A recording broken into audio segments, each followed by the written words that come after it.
Hi, കുറേ നാളായില്ലേ കണ്ടിട്ട്. നമ്മൾ 2 മാസത്തിലധികമായി ഇപ്പോൾ വീഡിയോ ഒക്കെ ചെയ്തിട്ട് കുറച്ച് തിരക്കുകളൊക്കെ ആയിപ്പോയി.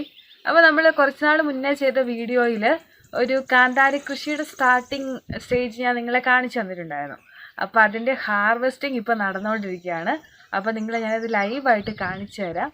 ഒരു 800-ലധികം ചെടികൾ ഇങ്ങനെ കാന്താരിയൊക്കെ വിളഞ്ഞ് നല്ല അടിപൊളിയായിട്ട് നിൽക്കുന്നുണ്ട്. അപ്പോൾ നമുക്ക് അതിലോട്ട് പോവാം. ഇതുണ്ട്, താഴേക്കെല്ലാം നമ്മുടെ കാന്താരി ചെടികളാണ് കേട്ടോ. ഇറങ്ങുമ്പോൾ ഇച്ചിരി സൂക്ഷിച്ചിറങ്ങണം, അല്ലെങ്കിൽ തെന്നി വീഴാനായിട്ടുള്ള സാധ്യതയുണ്ട്. ഇത് കണ്ടോ, എത്ര ഹെൽത്തി ആയിട്ടാണ് നമ്മുടെ കാന്താരി ഉണ്ടായി നിൽക്കുന്നതെന്ന് നോക്കിയേ. കരിയും പച്ച കളറിലാണ് ഇവിടെ കാന്താരി നിൽക്കുന്നത്. നിങ്ങൾക്കത് പെട്ടെന്ന് ഇല ഏതാ കാന്താരി ഏതാണെന്ന് മനസ്സിലാകാനായിട്ട് സാധ്യതയില്ല. അതുകൊണ്ട് ഞാൻ നിങ്ങളെ പഴുത്ത മുളക് പൊടി കാണിച്ചു തരാം. ഇതുണ്ടോ, ഇലയോടെന്ന പോലെ തന്നെ നല്ല മത്സരിച്ച് കാന്താരി ഉണ്ടായിട്ടുണ്ട് കേട്ടോ.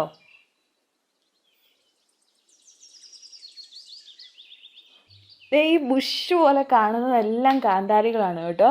ഏകദേശം ഒരു 800-ലധികം ചെടികൾ നമ്മൾ പ്ലാന്റ് ചെയ്തിട്ടുണ്ട്. അകലേന്ന് നോക്കുമ്പോൾ ഇതിൽ കാന്താരി ഉണ്ടോയെന്ന് പോലും നമുക്ക് സംശയിച്ചു പോകും. അടുത്ത് വരുമ്പോഴാണ് എത്ര ഹെൽത്തി ആയിട്ടാണ് ഈ കാന്താരികൾ ഉണ്ടായി നിൽക്കുന്നതെന്ന് നമുക്ക് മനസ്സിലാകുന്നത്. ഇത് കണ്ടോ, അത്യാവശ്യം നല്ല വലിപ്പമുള്ള കാന്താരി മുളക് തന്നെയാണ് കേട്ടോ. അപ്പോൾ ചേച്ചിമാരൊക്കെ താഴെയൊക്കെ നിന്ന് പറിക്കുന്നുണ്ട് കേട്ടോ. പക്ഷേ അവർക്ക് വീഡിയോയിൽ വരാനായിട്ടൊരു നാണം, അതുകൊണ്ട് നമ്മൾ അവരെ കാണിക്കുന്നില്ല. ഇനിയിപ്പം ഞാൻ നിങ്ങൾക്ക് കാന്താരി കുറച്ച് സാമ്പിൾസ് കാണിച്ചു തരാം. അതോടൊപ്പം തന്നെ നമ്മൾ വിത്തിനായിട്ട് മാറ്റി നിർത്തിയിരിക്കുന്ന കുറച്ച് മുളകുകളും കാണിച്ചു തരാം. ഈ ചെടിയിൽ നിൽക്കുന്ന ചുമന്ന മുളകുകളും ഉണ്ട്. ആ മുളകുകളിൽ നിന്നാണ് നമ്മൾ പുതിയ തൈകൾ ഉൽപ്പാദിപ്പിക്കുന്നത്. അപ്പോൾ ഈ മുളകുകളിൽ നിന്ന് ഏറ്റവും ആരോഗ്യമുള്ള മുളകുകൾ സെലക്ട് ചെയ്ത് അതിൻ്റെ വിത്ത് ശേഖരിച്ചാണ് നമ്മൾ പുതിയ തൈകൾ ഉണ്ടാക്കിയെടുക്കുന്നത് കേട്ടോ.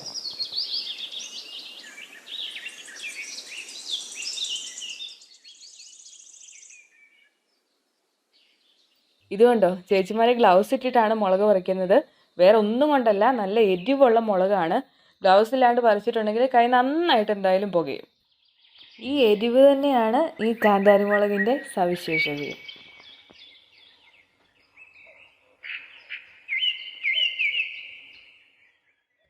ഇതിൽ നിന്ന് കുറച്ച് കാന്താരി പറിച്ചിട്ട് ഇങ്ങനെ ലൈവായിട്ട് അച്ചാറിട്ട് കാണിക്കണം എന്ന് എൻ്റെ ഒരു ആഗ്രഹമായിരുന്നു. പക്ഷെ അമ്മ ഓൾറെഡി വീട്ടിൽ കുറച്ചധികം അച്ചാറിട്ട് വെച്ചിട്ടുണ്ട്. ഇനി ഇടാനായിട്ട് അമ്മ സമ്മതിക്കുകയില്ല. അപ്പോൾ നമുക്ക് ചേച്ചിമാർ പറിച്ചിട്ട് നമ്മുടെ വീട്ടിൽ കുറച്ച് കൂട്ടിയിട്ടിട്ടുണ്ട്. അത് ഞാൻ നിങ്ങളെ കാണിച്ചു തരാം കേട്ടോ. അപ്പോൾ എല്ലാവരും എൻ്റെ ഒപ്പം പോരെ. നിങ്ങളോടൊരു കാര്യം ഷെയർ ചെയ്യാനുണ്ട്. ഞാൻ ആദ്യമേ പറഞ്ഞല്ലോ ഇതൊരു 800-ലധികം ചെടികളുണ്ടെന്ന്. അപ്പം ഓരോ ചെടികളിൽ നിന്നും 150 മുതൽ 200 ഗ്രാം വരെ ആവറേജ് മുളക് നമുക്ക് ഓരോ ഹാർവെസ്റ്റിങ്ങിലും, അതായത് 3 ആഴ്ച കൂടുമ്പോൾ തന്നെ നമുക്ക് കിട്ടുന്നുണ്ട്.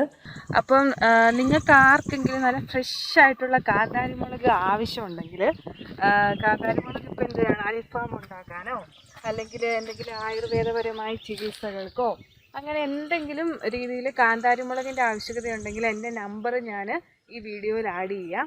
അപ്പോൾ ആവശ്യമുള്ളവർ ആ നമ്പറിലേക്ക് ജസ്റ്റ് ഒന്ന് വാട്സപ്പ് ചെയ്താൽ മതി. നമ്മൾ കൊറിയർ വഴി അയച്ചു തരുന്നതായിരിക്കും. അപ്പം നമുക്കിനി ആ മേളിൽ കൂട്ടിയിട്ടിരിക്കുന്ന മുളക് കാണാം.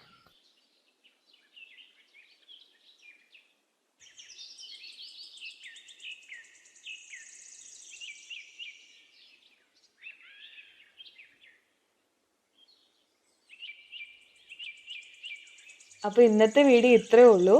മുളകുകൾ വേണ്ടവർ ഡിസ്ക്രിപ്ഷനിലെ വാട്സപ്പിലോ അല്ലെങ്കിൽ കമൻറ്റ് ബോക്സിലോ ബന്ധപ്പെടുക. കേരളത്തിൽ എവിടെയും നമ്മൾ കൊറിയർ അയച്ചു കൊടുക്കുന്നതാണ്. മിനിമം 1 കിലോ എങ്കിലും ഓർഡർ ഉണ്ടായിരിക്കണം കേട്ടോ. ഇനി നിങ്ങളുടെ ആവശ്യം നല്ല ആരോഗ്യമുള്ള മുളക് തൈകളാണെങ്കിൽ അതും ഇവിടെ അവൈലബിൾ ആണ്.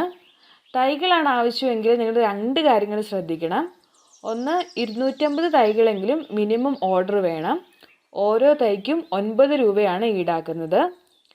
ഓർഡർ ചെയ്ത് 1 മാസത്തിന് ശേഷമായിരിക്കും കേട്ടോ നമ്മൾ തൈകൾ ഡെലിവറി ചെയ്യുക. കാരണം കൂടുതൽ ആളുകൾ തൈകൾ ഓർഡർ ചെയ്യുന്നുണ്ട്. അതുകൊണ്ട് സ്പോട്ടിൽ തൈകൾ കൊടുക്കാനില്ല. ഓർഡർ സ്വീകരിച്ചതിന് ശേഷം 1 മാസം കഴിയുമ്പോൾ 30 ദിവസം പ്രായമായ തൈകൾ നിങ്ങൾക്ക് നൽകുന്നതായിരിക്കും. അപ്പോൾ ഇന്നത്തെ വീഡിയോ ഇത്രേ ഉള്ളൂ. അടുത്ത വീഡിയോ ആയിട്ട് കാണുന്നത് വരെ ബൈ.